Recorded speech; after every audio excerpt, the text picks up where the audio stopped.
Hello hello, येते आवाज? चला, लवकरात लवकर चला. वेळ झाली आपली सायंकाळच्या बॅचची. इयत्ता नवोदय 5वी स्कॉलरशिप.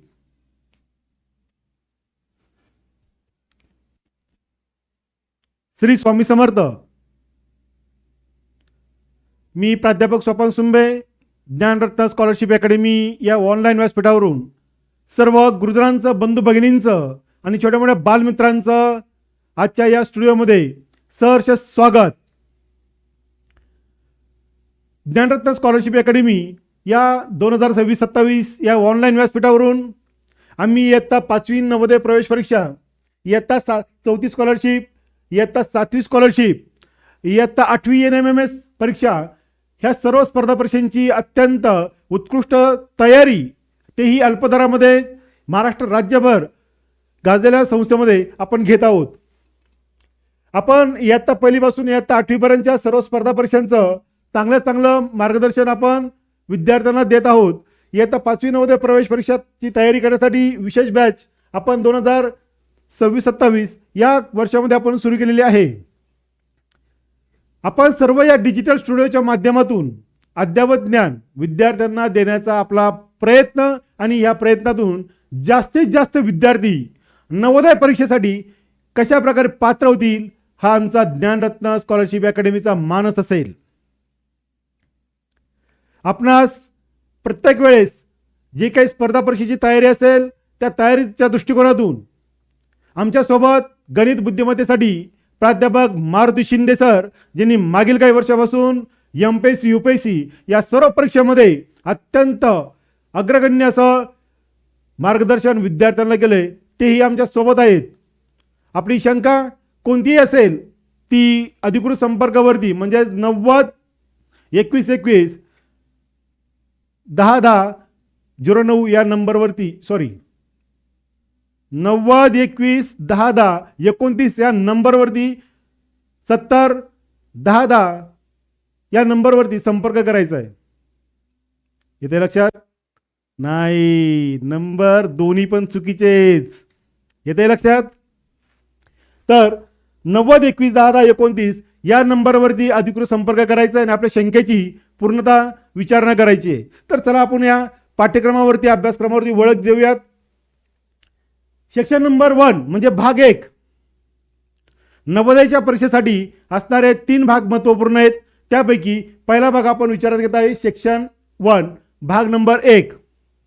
येतोय का आवाज? अजून ऑनलाईनला जॉईन झालीत नाही बाकीचे? चला, मेंटल ॲबिलिटी टेस्ट. काय सांगितलंय? मेंटल ॲबिलिटी टेस्ट म्हणजेच मानसिक क्षमता चाचणी. काय? मानसिक क्षमता चाचणी यावरती परीक्षेला प्रश्न विचारले जातात. ही मेंटल ॲबिलिटी टेस्ट विचारात जर घ्यायची तर म्हटलं, प्राथमिक शिक्षणापासून उच्च स्तरापर्यंत MPSC UPSC सर्व स्पर्धा परीक्षांसाठी मेंटल ॲबिलिटी म्हणजे मानसिक क्षमतेची कसोटी विचारात घेतली जाते. पुढला मुद्दा आहे this is a non variable. काय सांगितलंय? This is a non variable test consisting of 10 different types of pattern and reasoning questions. No prior studying is required, only logical thinking. मग यामध्ये फक्त काय आहे?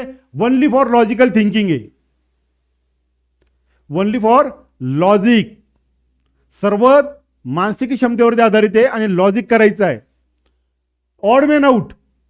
ऑड मॅन आउट म्हणजे वेगळा पर्याय ओळखायचा. आपल्याला काय करायचं आहे? वेगळा पर्याय ओळखायचा आहे. That is, identify the figure that does not belong to the group. म्हणजे त्या ग्रुपमध्ये नसलेला पर्याय ओळखायचा आहे. एक्झाम्पल जर पाहिजे तर म्हटलं, पहा एक्झाम्पल सांगतो, येते का लक्षात? मला आन्सर द्यायचं आहे. आंबा, पेरू, सीताफळ, वडाचे झाड. सांगा बरं, या 4 पर्यायापैकी कोणता असला पाहिजे? Odd man out. तर वडाचे झाड. का बरं? कारण की तिन्ही झाडे ही कशी आहेत? फळझाडे आहेत. वडाचं झाड हे फळझाड नाही, म्हणजे त्याचं आपण फळ खाऊ शकतो का? नाही. म्हणून त्या ठिकाणी ऑड मॅन आउट हा एक प्रश्न विचारला तो. नंतर फिगर मॅचिंग, समान आकृती संबंध. काय सांगितलंय? समान आकृती संबंध. Find the exact identical figure from the given option. काय सांगितलं? Given option. मग दिलेल्या पर्यायापैकी आकृती जी आहे, समान आकृती कोणती आहे ती ओळखायचं आहे. Okay, continue. Pattern completion. Pattern completion that is आकृती पूर्ण करा. जी काय तुम्हाला आकृती दिली जाईल ती आकृती काय करायची? आपल्याला पूर्ण करायची आहे. म्हणजे complete the missing part of the main figure. म्हणजे जी काय आकृती दिली जाणार आहे तुम्हाला परीक्षेमध्ये, त्या परीक्षेच्या आकृतीमध्ये काय करायचं तुम्हाला? ती आकृती, अपूर्ण आकृती काय करायचं? पूर्ण करायची आहे. नंतर फिगर सिरीज, मालिका पूर्ण करायची. मग ती अंक मालिका असेल, संख्या मालिका असेल, वर्ण मालिका असेल, जी काय असेल ती मालिका आपल्याला काय करायची? पूर्ण करायची आहे. बुद्धिमत्ता या भागामध्ये किंवा बुद्धिमत्तेमध्ये ह्या अंकगणितीय श्रेणी, संख्या श्रेणी, अल्फाबेटिकल अंकगणिती श्रेणी ह्या सर्व काही विचारल्या जातात आणि त्याचं काय करायचं असतं? ती मालिका पूर्ण करायची असते. नंतर ॲनालॉजीज दॅट इज संबंध. Establish a relationship between the first two figures and apply into the next. म्हणजे जो काय पर्याय दिलेला असेल त्या पर्यायामध्ये त्या प्रश्नाचा समान संबंध असणारा पर्याय ओळखायचा आहे. तर चला पाहूयात पुढे. जिओमेट्रिकल फिगर कंप्लेशन, भौमितिक आकृती आहे. काय? भौमितिक आकृती पूर्ण करणे. ट्रायंगल, स्क्वेअर और सर्कल कंप्लेशन, म्हणजे जी तुम्हाला जी काय आकृती दिली जाणार आहे भौमितिक आकृतीमध्ये, ती आकृती पूर्ण करण्यासाठी ट्रायंगल असणारे भौमितिक साहेब, सर्कल असणारे आणि स्क्वेअर असणारे, रेक्टँगल पण असू शकतो. आणि ही आकृती काय करायची? आपल्याला कंप्लेशन करायची आहे. पुढील मुद्दा, मिरर इमेज, आरशातील प्रतिमा. काय पाहिजे आपल्याला? आरशातील प्रतिमा. Identify the correct mirror reflection, म्हणजे आरशातील प्रतिबिंब. पहा, बहुतांशी विद्यार्थी सकाळी स्कूलमध्ये जाताना काय करतात? आरशामध्ये पाहून केस विंचरतात. केस विंचरत असताना आपल्या निदर्शनात येतं आपला उजवा हात म्हणजे राईट हँड तो कसा दिसतो? लेफ्ट हँड दिसून येतो, बरोबर? मग ती आरशातील प्रतिमा आपल्याला बरोबर ओळखायची आहे. यावरती सुद्धा परीक्षेला MPSC, UPSC या स्पर्धा परीक्षेला अत्यंत उत्कृष्ट असे प्रश्न विचारले जातात. त्याचा बारकाईने जर अभ्यास केला तर विद्यार्थ्याचा गोंधळ होत नाही. पुढील पॉइंट आहे paper folding and unfolding. Paper folding and unfolding, कागदाची घडी. काय? पेपर फोल्डिंग, कागदाची घडी घालायची आणि उलगडणे. आणि उलगडल्यानंतर काय सांगितलं? विजलिंग हाऊ अ पंच कच fold paper looks when unfold. मग पेपरची घडी घातलं. पहा, तुम्हाला कार्यानुभव या विषयामध्ये शालेय स्तरावरती कागदाची होडी बनवणे शिकवतात, कागदी विमान बनवणे शिकवतात, आकाश कंदील बनवणे शिकवतात. हे सर्व ही क्रिया म्हणजेच काय? कागदाची घडी व उलगडणे. याच पद्धतीप्रमाणे त्या घडीतून काही अंकश्रेणी किंवा गणिती श्रेणी या कल्पनेचा काय केला तो? उद्बोध केला तो स्पर्धे परीक्षेच्या दृष्टिकोनातून. स्पेस व्हिज्युअलायझेशन म्हणजे अवकाश कल्पना. Assemble cut pieces into a single figure. यावरती सुद्धा परीक्षेला खूप सुंदर त्या ठिकाणी एक्झाम्पल विचारले जातात आणि याच वेळेस विद्यार्थी गोंधळ करतात. याचं सर्व सविस्तर आपण अभ्यासक्रमामध्येच पाहणार आहोत. देन एम्बेडेड फिगर्स, लपलेली आकृती ओळखायची आहे. काय? एम्बेडेड फिगर, लपलेली आकृती ओळखायची आहे. म्हणजेच find the hidden figure within a complex diagram. जी काय तुम्हाला डायग्राम दिलेली असेल ती डायग्राम लपलेली, हिडन झालेली आहे, ती आपल्याला त्यातून शोधायची आहे. आपण याचं सविस्तर प्रत्यक्ष आकृतीसह, प्रत्यक्ष स्पष्टीकरणासह आपण नियमित अभ्यासक्रमामध्ये याचं विश्लेषण करणार आहोत. ओके? नाही तर विद्यार्थी म्हणतात सर मला याचं ॲनालिसिस का नाही दिलं लपलेल्या आकृतीचं. आपण फिगरद्वारे त्या ठिकाणी सर्व देणार आहोत. चला पुढं. फक्त आज आपण अभ्यासक्रमाची ओळख पाहता येईल. म्हणजेच इयत्ता 5वी, इयत्ता 4थी, इयत्ता 7वी आणि इयत्ता 8वी NMMS या सर्व स्पर्धा परीक्षांची तयारी आपण चांगल्या पद्धतीप्रमाणे करून घेणार आहे. आणि ही तयारी जास्तीत जास्त विद्यार्थी कसे यामध्ये पात्र होतील, हा ज्ञानरत्न स्कॉलरशिप अकॅडमी या ऑनलाईन व्यासपीठाचा प्राध्यापक मारुती शिंदे आणि प्राध्यापक सोपान सुम्मे म्हणजे मी, आमच्या दोघांचाही मानस राहणार आहे. तर चला कंटिन्यू. सेक्शन नंबर 2 म्हणजेच काय, भाग क्रमांक 2. यामध्ये काय सांगितलंय, अरिथमेटिक टेस्ट, अंकगणिती चाचणी. काय, अंकगणिती चाचणी. दुसरा, the math questions are based on a standard 5th grade concept. Number system and fundamental operation म्हणजे संख्या व मूलभूत क्रिया. फॅक्टर्स अँड मल्टिप्लायर्स अवयव गुणक म्हणजेच काय, एलसीएम अँड एचसीएफ लसावी व मसावी. पाठ्यक्रमापासून शालेय अभ्यासक्रमामध्ये हे गणिती क्रिया, या गणिती क्रिया कंटिन्यू होत आलेल्या आहेत. शालेय सर्व शिक्षकांनी शिकवलेल्या आहेत. पण आपण बारकाईने त्याच्याकडे लक्ष दिलेलं नसेल तर त्या एलसीएम आणि एचसीएफ ह्या गोष्टी आपणास जड जातात. परंतु व्यवस्थित लक्ष देऊन ह्या क्रिया पूर्ण करायच्या आहेत. फॅक्टरायझेशन अँड डेसिमल म्हणजे भिन्न व दशांश. आपण पहा, फॅक्टरायझेशन अँड डेसिमल म्हणजे दशांश अपूर्णांकाची गणित असेल, दशांश अपूर्णांकाचा भागाकार असेल, दशांश चिन्हांची मल्टिप्लिकेशन असेल, बेरीज वजाबाकी असेल, ह्या सर्व क्रिया आपण पाहणार आहोत. Conversion of factorization of decimal and vice versa म्हणजे काय, आपल्याला ह्या सर्व गोष्टींचं फॅक्टरायझेशन, गणिती क्रिया, आकडेमोड ह्या सर्व संख्यांचं आपल्याला बारकाईने विवेचन करायचं आहे.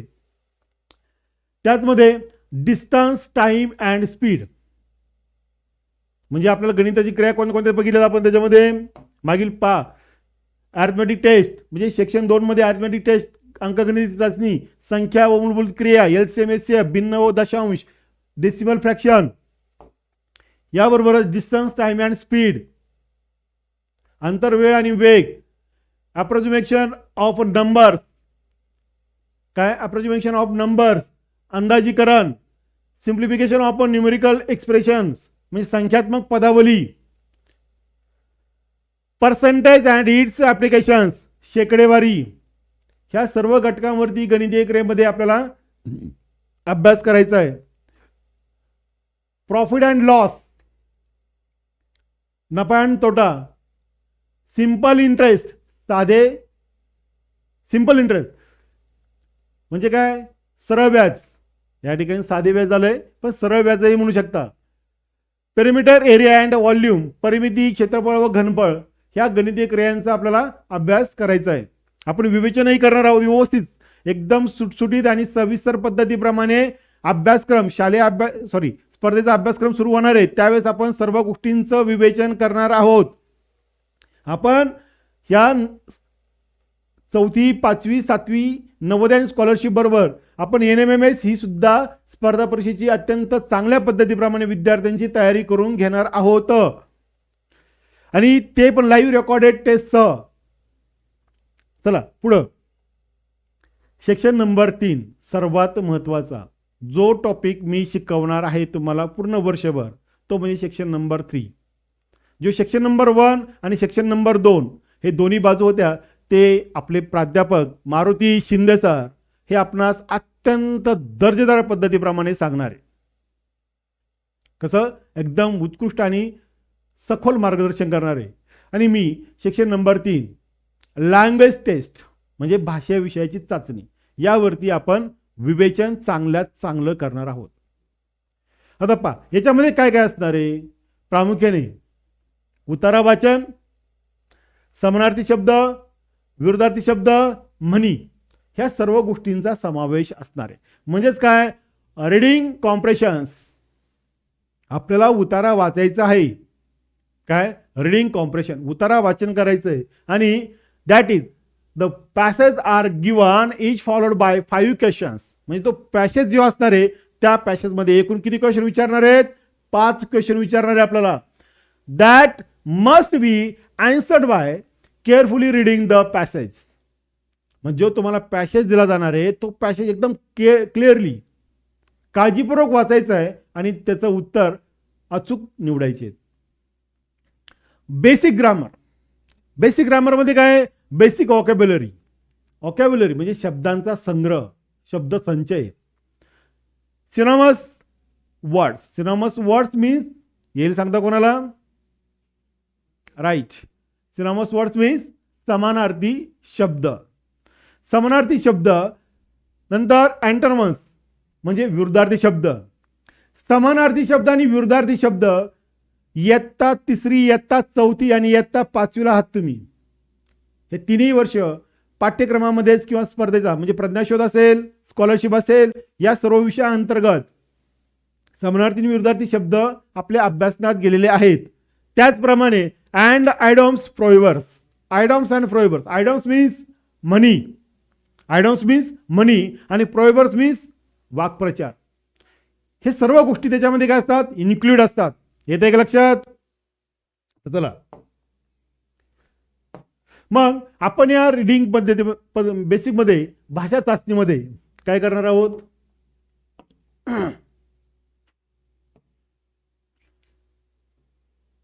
भाषा चाचणी, लँग्वेज टेस्ट. आपण याच्यामध्ये काय सांगितलेलं आहे? उतारा वाचन. काय? उतारा वाचन. आपण उतार्याचं वाचन करून काय करायचं? उतार्याचं वाचन करून आपल्याला काय करायचं? त्याचं विवेचन द्यायचं आहे. प्रश्नांची अचूक उत्तरं निवडायची आहेत. तर चला आपण पाहूयात. लाईव्ह असणाऱ्या विद्यार्थ्यांनी आन्सर देण्याचा प्रयत्न करायचा आणि तेही अचूक आन्सर द्यायचंय. येते का लक्षात? आराध्या, सोराली, आन्सर द्यायचं आहे. ओके. पॅरेग्राफ दिलेला आहे, सुंदर पॅरेग्राफ आहे. नारायण गुरु हे केरळमधील समाज सुधारक होते. काय? नारायण गुरु केरळमधील समाज सुधारक होते. ते गावोगावी फिरून सांगू लागले. नारायण गुरु कोण होते? समाज सुधारक. नारायण गुरु कोण होते? समाज सुधारक. ते कुठे होते? केरळमधले. माणुसकीने माणसाला जोडा. ते काय सांगू लागले? माणुसकीने माणसाला जोडा. माणसाचा धर्म एक आहे. माणसाचा धर्म एक आहे. त्यांची ख्याती दिवसेंदिवस वाढली. त्यांची ख्याती काय झाली? दिवसेंदिवस वाढत राहिली. गुरु यांनी केरळात आश्रम सुरू केली. गुरु यांनी काय केलं? केरळात आश्रम सुरू केली. गुरु यांची प्रसिद्धी त्यावेळी महात्मा गांधी व रवींद्रनाथ टागोर. महात्मा गांधी आणि रवींद्रनाथ टागोर हे भारतीय स्वातंत्र्याच्या चळवळीतील महान असे हस्ती होऊन गेलेत. काय? महान हस्ती होते. कोण कोण? महात्मा गांधी आणि रवींद्रनाथ टागोर यांच्यापर्यंत गेली. गांधीजी त्यांच्या आश्रमात भेटायला गेले. ते कोण आश्रमात भेटायला गेलेत? गांधीजी गेलेत. कोणाच्या आश्रमात गेलेत? नारायण गुरु यांच्या आश्रमात गेलेत. नारायण गुरूंचा आश्रम कुठं होता? केरळमध्ये. नारायण गुरु कोण होते? एक समाज सुधारक होते. लोकांच्या मनात नारायण गुरु यांच्याबद्दल एवढी भक्तिभाव की त्यांचा शब्द जणू काही आदेशच. म्हणजे लोकांच्या मनामध्ये नारायण गुरु हे कसे होते? खूप आदरप्रिय, आदर्श होते. त्यांच्यासाठी एक ते देवच होते. का बरं? कारण की त्यांनी सांगितलेला प्रत्येक शब्द न शब्द त्यांच्यासाठी काय मानला जात होता? आदेशच मानला जात होता. त्यांच्याविषयी एवढी भक्ती होती समाजामध्ये आणि एवढा आदर होता की त्यामुळे त्यांचे प्रत्येक आदेश काय करत होते? ते मानत होते. समाज सुधारण्याचे काम नारायण गुरु यांनी 36 वर्ष केले. समाज सुधारण्याचं काम नारायण गुरु यांनी किती वर्ष केले? 36 वर्ष केलेत. आणि 1926 साली त्यांचे निधन झाले. आणि 1926 साली नारायण गुरु यांचं काय झालं? निधन झालं. आता हा आपण पॅरेग्राफ जो 5 ओळीचा पॅरेग्राफ आहे तो आपण व्यवस्थितरित्या काय केलंय? त्याचं वाचन केलेलं आहे. ज्यावेळेस पॅरेग्राफचं व्यवस्थित वाचन होईल त्याच वेळेस आपल्याला प्रश्नांची अचूक उत्तरं देता येणार आहेत. ओके. चला यावरती कोणता प्रश्न विचारलाय आपण विचारात घेऊ. आता पहिला प्रश्न विचारला गेलाय, ध्यान करण्यासाठी आणि आध्यात्मिक बाबीसाठी मार्गदर्शन करण्याचे ठिकाण म्हणजे सांगा. येईल सांगता? निरंजन येतो का सांगता? हा, ध्यान करण्यासाठी आणि आध्यात्मिक बाबींसाठी मार्गदर्शन करण्याचे ठिकाण म्हणजेच काय ठिकाण? शाळा, धर्म, आश्रम, भक्ती. काय असलं पाहिजे ठिकाण? सोराली काय उत्तर आहे? ध्यान करण्यासाठी आणि आध्यात्मिक बाबीसाठी मार्गदर्शन करण्याचे ठिकाण म्हणजे ध्यान कुठं करतो आपण? शाळेत करतो का? शाळेत आपल्याला शिक्षक शिकवतात, टीचर शिकवतात, बरोबर आहे की नाही? मग शाळा हे ध्यान करण्याचं साधन होईल का? होऊ शकत नाही. धर्म, धर्म हा सर्व खंडित धर्म आहे. राष्ट्रभर राज्यभर हा चालणारा धर्म म्हणजे अनेक प्रकारचे धर्म आपणास माहीत आहे, जसं की हिंदू, मुस्लिम, जैन, शीख, ईसाई, ख्रिश्चन एक्सेट्रा. पण आपला प्रश्न काय विचारलाय? ध्यान करण्यासाठी आणि आध्यात्मिक बाबींसाठी मार्गदर्शन करण्याचे ठिकाण म्हणजे शाळा होऊ शकतं का? नाही, शाळा होणार नाही. धर्म, धर्मही नाही. मग आश्रम, यस व्हेरी गुड. या ठिकाणी पर्याय नंबर 3 म्हणजे सी ऑप्शन आश्रम. आश्रमामध्ये काय केलं जातं? ध्यान केलं जातं. आश्रमामध्येच पहा, आपण रामायण महाभारत पाहत आलोच. या रामायण महाभारत मध्ये सुद्धा द्रोणाचार्य त्यांच्या सर्व शिष्यांना घेऊन एका झोपडीमध्ये किंवा एका झाडाखाली विद्यार्थ्यांना गुरुकुल पद्धतीमध्ये शिक्षण देत होते. त्यावेळेस त्यांच्या त्या शिक्षण पद्धतीला काय म्हणत होते? आश्रमी शाळा. काय म्हणत होते? आश्रमी शाळा. मग त्या आश्रमी शाळेमध्येच काय केलं जात होतं? ध्यान केलं जात होतं. आणि भक्ती हा पण मुद्दा येऊ शकत नाही. येते लक्षात? ओके, चला पुढील प्रश्न. गुरु काय सांगितलंय? गुरु यांनी केरळात आश्रम सुरू केली. काय? गुरु यांनी केरळात आश्रम सुरू केली. या वाक्याचा काळ कोणता?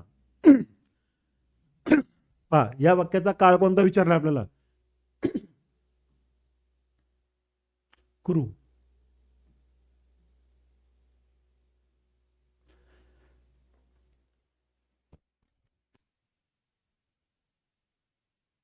गुरु यांनी केरळात आश्रम सुरू केली. या वाक्याचा काळ कोणता? वर्तमान काळ, भूतकाळ, भविष्यकाळ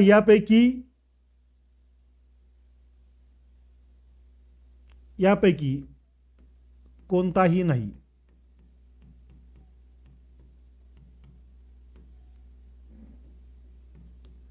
असा या ठिकाणी पर्याय हवा होता, पण माझ्याकडून मिस्टेक झाली. ओके, चला. मग गुरु यांनी केरळात आश्रम सुरू केली. या वाक्याचा काळ कोणता? वर्तमान काळ. वर्तमान काळ म्हणजे काय? मी तुमच्याशी बोलत आहे, मी तुमच्या समोर उभा आहे, हा झाला वर्तमान काळ. मी सकाळी विद्यार्थ्यांना शिकविले आहे, मी सकाळी विद्यार्थ्यांना शिकवलं होते, काल मी विद्यार्थ्यांना शिकवलंय, हा झाला भूतकाळ. बरोबर का नाही? मी उद्या तुम्हाला शिकवणार आहे, मी उद्या तुम्हाला शिकवील, हा झाला भविष्यकाळ. येते का लक्षात? मग वर्तमान काळात हा पर्याय मुळात होऊ शकत नाही. राहिला प्रकारे भूतकाळ. आता भूतकाळ जाणून घेण्यापूर्वी आपण पूर्ण त्या पॅरेग्राफवरती एकदा जाऊयात, म्हणजे तुमच्या लक्षात येईल. काय लक्षात येईल? पहा, पुन्हा एकदा पॅरेग्राफ मुद्दाम वाचतोय समजण्यासाठी. क्वेश्चन नंबर 2 खूपच सुंदर प्रश्न विचारलेला आहे, आणि असा प्रश्न विचारल्यानंतर विद्यार्थी हमखास चुका करतात, म्हणून आपण पुन्हा एकदा पॅरेग्राफवरती जात आहोत. येते का लक्षात? नारायण गुरु हे केरळमधील समाज सुधारक होते. ते गावोगावी फिरून सांगू लागले, माणुसकीने माणसाला जोडा, माणसाचा धर्म एक आहे. त्यांची ख्याती दिवसेंदिवस वाढली. गुरु यांनी केरळात आश्रम सुरू केली. गुरु यांची प्रसिद्धी त्यावेळी महात्मा गांधी व रवींद्रनाथ टागोर यांच्यापर्यंत गेली. गांधीजी यांच्या आश्रमात भेटायला गेले होते. लोकांच्या मनात नारायण गुरु यांच्याबद्दल एवढा भक्तिभाव की त्यांचा शब्द जणू काही आदेशच. समाज सुधारण्याचे काम नारायण गुरु यांनी 36 वर्ष केले आणि 1926 साली यांचे निधन झाले. हा पूर्ण पॅराग्राफ कोणत्या काळामध्ये विचारलेला आहे? भूतकाळामध्ये. हा पूर्ण पॅराग्राफ कसा आहे? भूतकाळामध्ये विचारला गेलेला आहे. त्याच्यामुळे वर्तमान काळ येऊ शकत नाही. भविष्यकाळ होईल का? होईल का? होऊ शकत नाही. हे लक्षात घ्यायचं.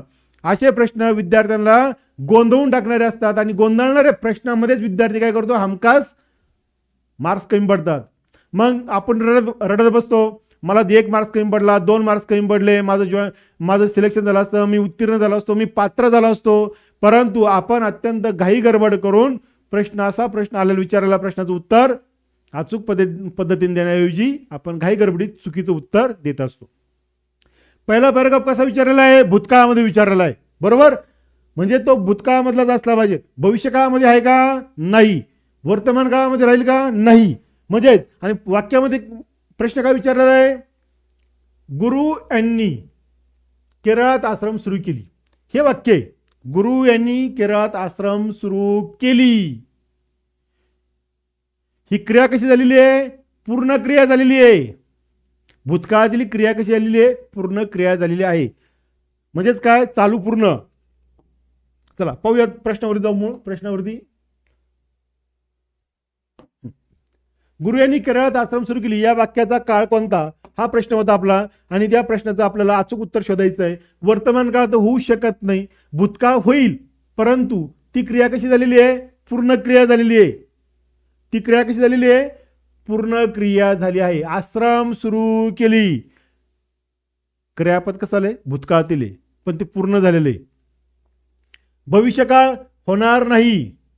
यापैकी आता भूतकाळ होतोय, परंतु भूतकाळ कसा पाहिजे? पूर्ण भूतकाळ पाहिजे. कसा पाहिजे? पूर्ण भूतकाळ.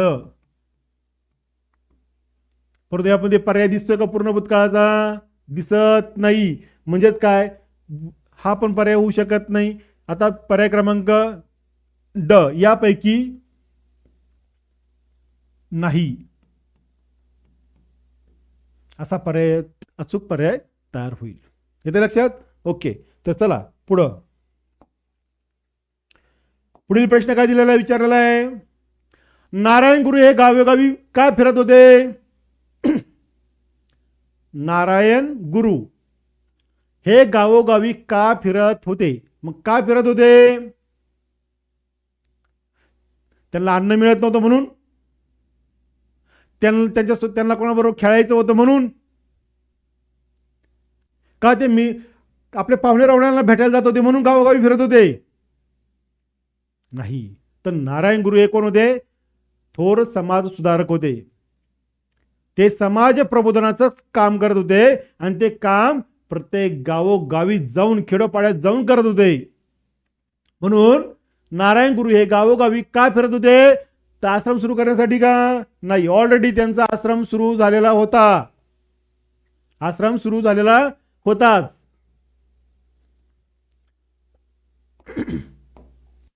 त्याचा आश्रम काय होता? सुरू झालेला होता. म्हणून तो पर्याय क्रमांक 1 ए येणार नाही. बी पर्याय समाज सुधारणा करण्यासाठी. अचूक पर्याय 2 नंबरचा. समाज सुधारणा करण्यासाठी नारायण गुरु हे गावोगावी फिरत होते. ते प्रसिद्धीसाठी फिरत नव्हते. गांधीजींना भेटण्यासाठी पण फिरत नव्हते. ऑलरेडी गांधीजी त्यांच्या आश्रमामध्ये भेटायला आले होते.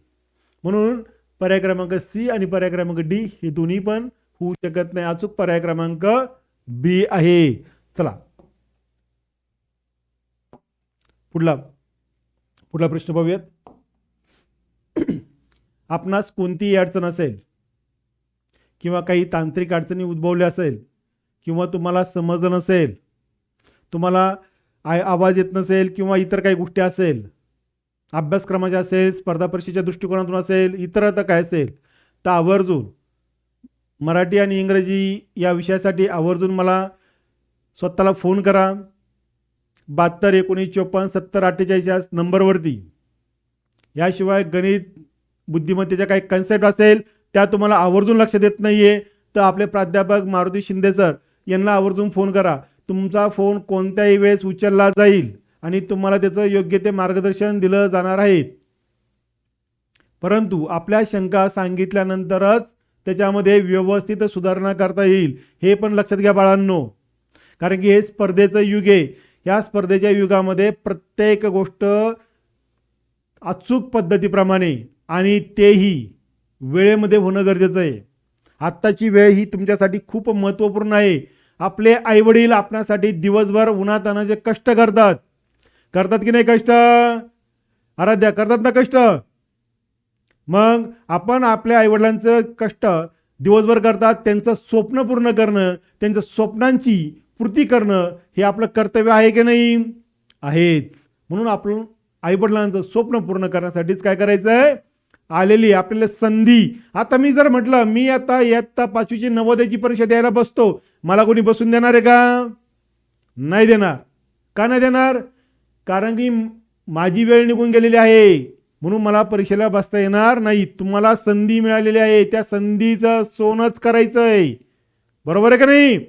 जसं शिवाजी महाराजांनी जिजामाता शहाजीराजे यांचं स्वप्न काय होतं?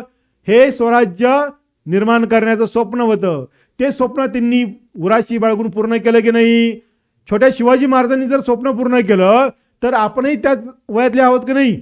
मग आपणही आपल्या आईवडिलांचं स्वप्न काय आहे? आपण नवोदय परीक्षा असेल किंवा येणारी स्पर्धा परीक्षा असेल, ती स्पर्धा परीक्षा अत्यंत चांगल्या पद्धतीप्रमाणे उत्तीर्ण होणे हे आईवडिलांचं स्वप्न, हे स्वप्न आपण पूर्ण करणं गरजेचं आहे. आईवडील आपल्याला प्रत्येक वेळेस चांगल्याच गोष्टी सांगतात. जसे की नारायण गुरु जसे की नारायण गुरु समाज प्रबोधनाचं काम करत होते किंवा समाज प्रबोधनाचं त्यांनी काम केलं. बरोबर का नाही? लोकांना चांगला उपदेश केला. त्याच पद्धतीप्रमाणे आपलेही आई वडील आपल्याला चांगलाच नेहमी उपदेश करतात, नेहमी प्रेरणा देतात. बरोबर ना? चला पुढल्या प्रश्नावरती जाऊयात. काय प्रश्न? नारायण गुरु यांनी समाज सुधारण्याचे काम किती वर्ष केले? तप म्हणजेच काय?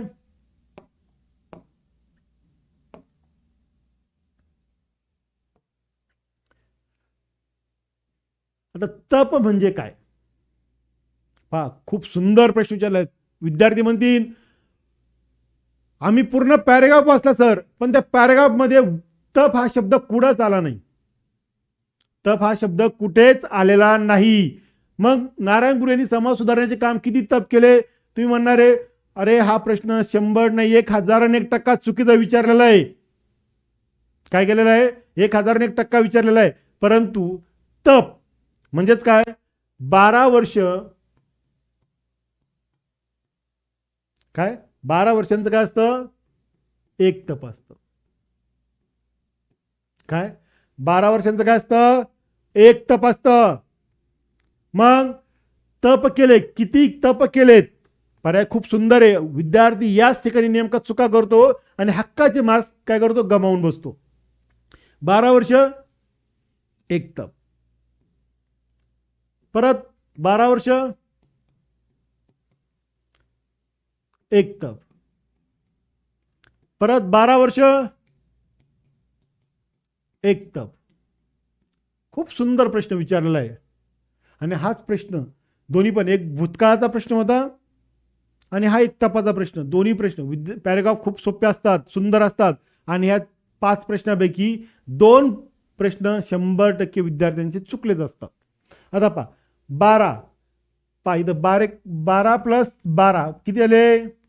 12 12 24, 12 त्रिक 36, म्हणजे किती आले? 36 वर्ष झाले. काय आलं?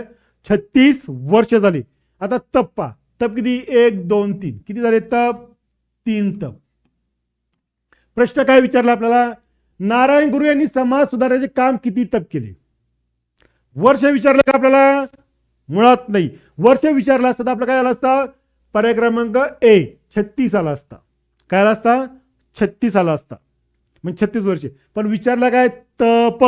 म्हणजे 12 वर्षाचं एक तप होतं, असे 3 तप केले म्हणजेच काय? 36 वर्ष झाले. म्हणून पर्याय क्रमांक सी हा अचूक पर्याय आहे. काय? पर्याय क्रमांक सी हा काय? अचूक पर्याय आहे. विद्यार्थी हा चांगल्या प्रश्नाला गोंधळून जातात. लक्षात घ्या, जर कोणालाच कन्सेप्ट माहीत नसेल तर ही कन्सेप्ट तुम्ही एका छोट्या कागदाच्या कोपऱ्यावरती लिहून घ्या. येतं लक्षात? चला पुढला प्रश्न.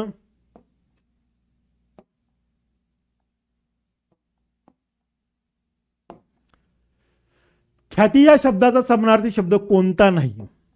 आता हा पण सुंदर प्रश्न विचारलेला आहे. काय? ख्याती या शब्दाचा समानार्थी शब्द कोणता नाही? विद्यार्थी याच वेळेस चुका करतो. काय चुका करतो? ख्याती शब्द समानार्थी शब्द कोणता आहे असं पाहून त्या ठिकाणी लगेच लगेच काय गडबडीत काय करतो, कुठं लगेच एक प्रसिद्धी, कीर्ती, नावलौकिक असं कुठं एक अंदाजे ठोकताळा उत्तर मारतो. बरोबर आहे की नाही? मग ठोकताळा उत्तर मारतो आणि पर्याय काय होतो, चुकून जातो. परंतु ख्याती या शब्दाचा समानार्थी शब्दाचा विचार करायचा तर म्हटलं तर नावलौकिक, कीर्ती, प्रसिद्ध हे तिन्ही शब्द कसे आहेत? समानार्थी शब्द आहेत. कसे आहेत? तिन्ही शब्द कसे आहेत? समानार्थी शब्द आहेत. परंतु पर्याय क्रमांक डी म्हणजे शेवटचा प्रश्न डी हा कसा आहे? अधोगती. म्हणजे तो कसाला? विरुद्धार्थी शब्द झाला. म्हणजेच काय? ख्यातीच्या विरुद्ध काय? अधोगती. ख्याती म्हणजे प्रसिद्धी पावणे आणि अधोगती म्हणजे रस्ता तळाला जाणे. म्हणून पर्याय क्रमांक डी हा अचूक पर्याय आहे. येते लक्षात? तर चला पुढं. इथपर्यंत तुम्हाला समजते सगळ्या पद्धतीप्रमाणे चांगल्या पद्धतीने, आणि मला हे वाटतं तुम्हाला समजले असेल. नाही समजलं तर तुम्हाला मी मगाशी काही सांगितलंय, पुन्हा एकदा सांगतो.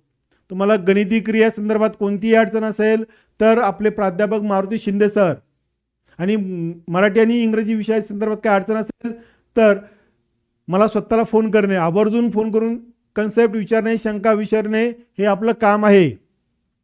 म्हणजे आपण ज्ञानरत्न स्कॉलरशिप अकॅडमी ही महाराष्ट्र राज्यामध्ये ऑनलाईन व्यासपीठावरून आपण सर्व विद्यार्थ्यांसाठी चांगल्यात चांगलं आणि उत्कृष्ट असं मार्गदर्शन तेही अल्पदरामध्ये घेऊन येतोय.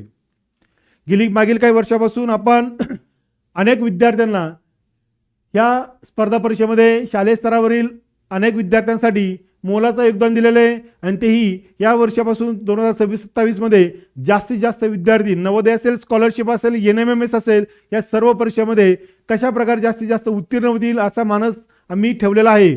आणि तो मानस पूर्ण करण्यासाठी मार्गदर्शन आमचे असेल, फक्त प्रयत्न तुमचा आणि विश्वास तुमचा पाहिजे. आणि तुम्हाला कोणती अडचण आली तर 90 21 10 10 29 आणि 70 70 09 09 47 आणि 72 19 54 70 48 या तीनही नंबरपैकी कोणत्याही नंबरला फोन करा आणि आपल्या शंकेचं निरसन करा. चला, जय हिंद, जय महाराष्ट्र. भेटू पुन्हा उद्या.